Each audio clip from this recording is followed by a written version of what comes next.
A load of bands apply. I sound Italian then, did you? A load of bands apply. A load of bands apply, yeah. Something like 40 of them get chosen in about mid-March, 20 by public vote and 20 by a panel of judges. And those bands will then be put forward by the website for people to buy their music all at the same time, the same week, and try and get them into the chart. So how Storm the Charts is intended to work is that we invite applications from bands who are either unsigned or on independent labels, and we select it down to 40 acts, and then we all try and download as many of them as we're comfortable with doing. Do you think then, like the Rage Against the Machine thing, did you all take part in that? Did you all buy it? Yeah, I did. I didn't. I find it, it's. I kind of feel a bit ambivalent about it, because on the one hand, yeah, it's great that such a good track got to number one, and that there is that sort of people power, but at the same time, it's a weird Christmas number one, isn't it? I like that. Strange. I like that though. See, my girlfriend fell in love with Joe McElderry, and so you wanted Rage at number one? For Christmas, I bought her Joe McElderry's single, but then bought Rage Against the Machine twice to make me feel better. I needed to offset it somehow, you know. If we do 4 a week for 10 weeks, then each of them get a bit of space. And there are going to be 2 per week by public vote, and the other 2 are going to be picked by the former Glastonbury Festival unsigned competition panel, which I used to be a member of. From the panel point of view, the whole point of the panel is that we're going for variety and quality and rarity. In my pockets. Because I'd really like to get like the folk community involved, and areas like, specialist genres that you never see make massive sales, but that do have people with passionate interest in them, like dubstep and all kinds of experimental dance areas. And I've said that everyone who has to pay has to have a track available for purchase on iTunes, because otherwise we've got no chance of it working, because they're so dominant in the digital retail market. But any chart eligible retailer that an act is with will be linked when we actually get to that point, because I want people to be able to buy them from as wide a variety of sources. And if people do have physical releases in stores that are chart eligible, then we'll push that too.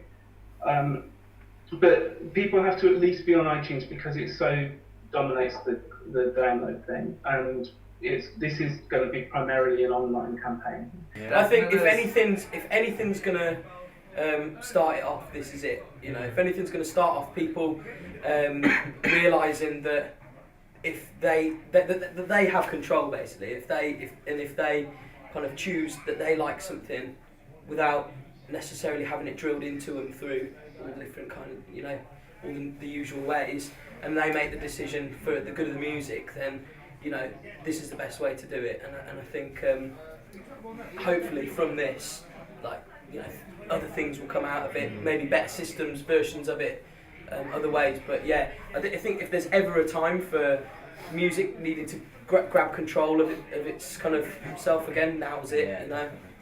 See, one thing that I noticed with this is marketing is the final frontier for an independent band, because you can record your own music. You can get the software and stuff, and the studio's not that expensive. You can release it now. You don't even have to press anything. But it's the marketing that really is But do you feel as a band kind of more in control of that process now, or do you still feel at a loss when you're coming up against people who've got marketing?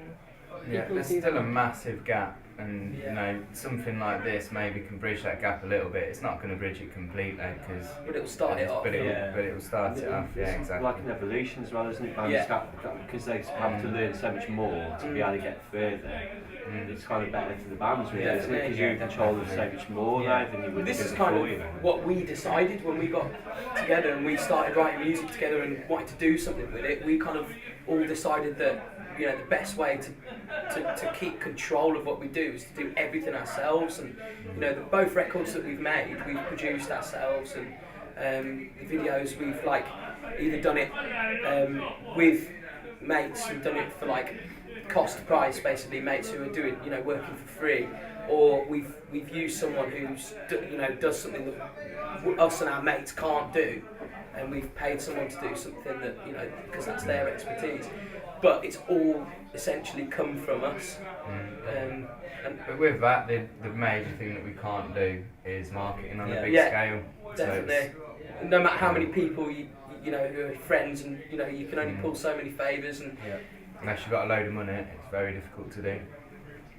So what did you take direct inspiration from the Rage campaign, or is this something that you've wanted to do for a while? Well, I was involved in the Glastonbury Unsigned competition for about 5 years, and through that I kind of know that it's possible to find people who are brilliant in this way by opening the floodgates to anyone to send you their music. So it's partly from the idea that I know that there will be people out there who will put in who are just great and worth hearing. So in terms of like people discovering music, because I mean the idea where this is going to work is that people who've never heard any of these bands before, they're not like one band, are going to go and listen to all of them. Yeah. And then hopefully maybe discover like new bands that way. Yeah. And it's not the kind of off the conveyor belt way that people might discover their favourite bands. So just wondering, have you ever found any of your favourite bands just, completely by chance? Have you sort of been recommended stuff? I presume you have, because you've definitely seen. But are there any examples that you come up with, like unusual ways that you've found your favourite bands rather than? I found an album by Boards of Canada, the first one I bought, just randomly on the shelf, just because I thought the front cover looked really good, and I had a spare tenner in my pocket, so I thought I'd buy it.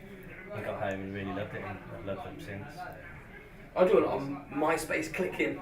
If I get bored and I want to find something interesting, I usually go from a band that I like, click on their friends until you end up finding something that's really cool.